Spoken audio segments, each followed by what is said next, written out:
महोदय, हमारे यहाँ अशांति क्यों होती रहती है? इसलिए नहीं कि पुलिस वालों की संख्या बहुत कम है। अशांति इसलिए होती रहती है कि समाज में ऊंच नीच है और लोग अनुभव करते हैं कि उन्हें न्याय नहीं मिल रहा है। कानून और व्यवस्था की समस्या केवल भारत में ही नहीं है। मैं आपसे अमेरिका की ओर देखने को कहूँगी। मैं कहूँगी कि आप अन्य अनेक विकसित देशों की ओर निगाह डालें, जहाँ ना पैसे की कमी है, ना रोजगार की, ना दुनिया के सुख साधनों की। मैं आपको विश्वास दिला सकती हूँ कि एक अकेली स्त्री जितने सुरक्षित भाव से कोलकाता या दिल्ली की सड़कों से गुजर जाती है, उतनी उन देशों के अनेक शहरों से नहीं गुजर सकती। गुजरात को क्या सहायता दी गई? क्या आपने इसके आंकड़े देखने का कष्ट किया है? मैं यहाँ कागज पत्र लेकर नहीं आई हूँ, लेकिन मैं कह सकती हूँ कि गुजरात को भारत के कई राज्यों की अपेक्षा अधिक सहायता मिली है। आपने एक या दो विशेष परियोजनाओं की चर्चा की है। प्रत्येक परियोजना पर उसकी आवश्यकता के अनुसार विचार किया जाएगा और आवश्यकता का यह अभिप्राय नहीं है कि अमुक फर्म या व्यवसाय गृह को क्या मिलता है। आवश्यकता का आशय यह है कि उससे देश को अपने पांवों पर खड़े होने में सहायता मिलती है या नहीं। हमें उर्वरकों की आवश्यकता है।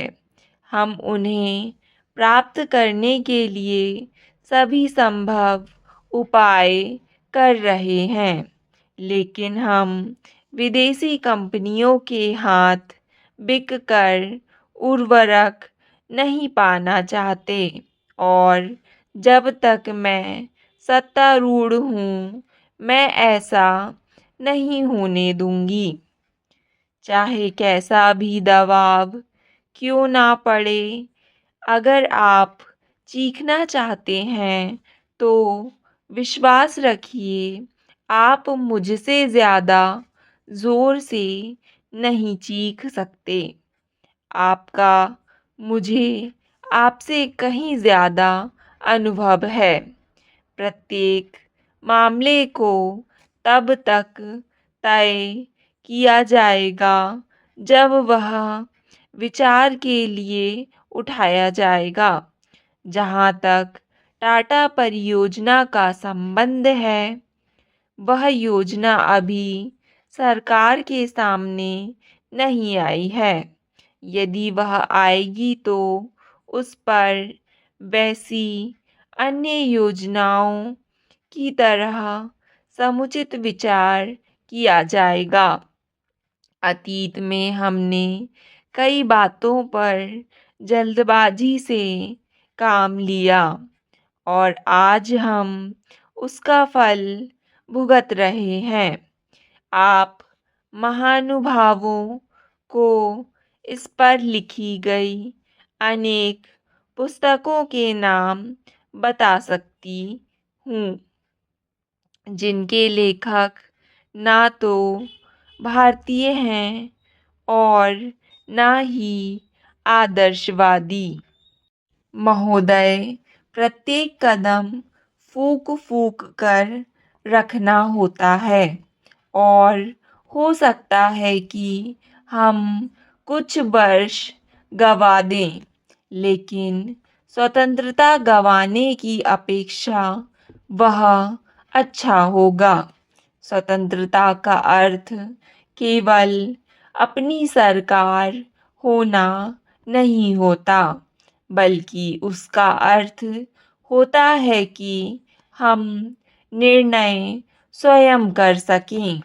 हो सकता है कि वे निर्णय गलत हों, लेकिन वे हमारे निर्णय, भारत के निर्णय होने चाहिए। हमें कपड़ा उद्योग की समस्याओं का भी ध्यान है। हमने आधुनिकीकरण के लिए विदेशी सहायता की आवश्यकता को स्वीकार किया है।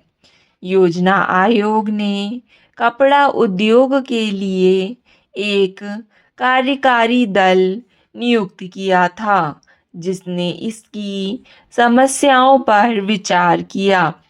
सिद्धांत रूप में यह निर्णय किया गया कि वित्तीय अभिकरणों के द्वारा धन उपलब्ध कराया जाए। हम अब वित्तीय संस्थाओं से बातचीत कर रहे हैं कि इन उद्देश्यों के लिए उधार की शर्तें कैसे उदार बनाई जा सकती हैं।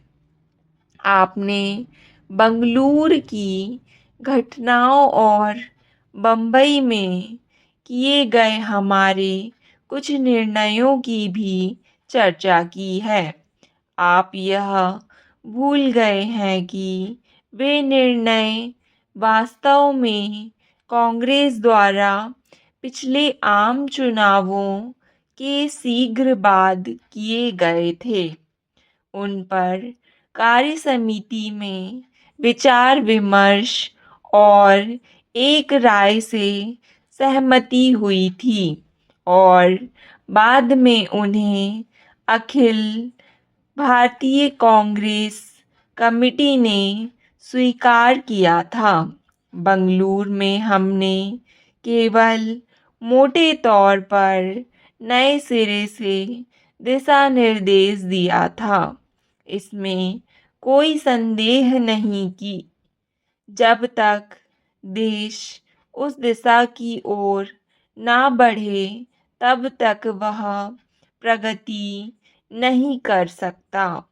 मैं नहीं समझती कि आदर्शवाद और व्यावहारिकता को एक दूसरे से अलग किया जा सकता है। सभी देशों को अपनी अपनी प्रगति किसी न किसी सिद्धांत पर आधारित करनी होती है।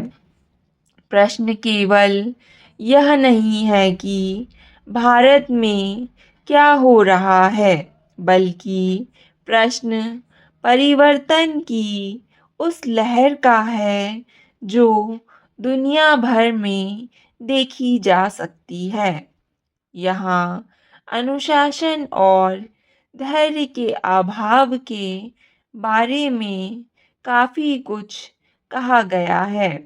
मैं समझती हूँ कि इन शब्दों का प्रयोग करने से पहले आपको इनका अर्थ ठीक से समझ लेना चाहिए।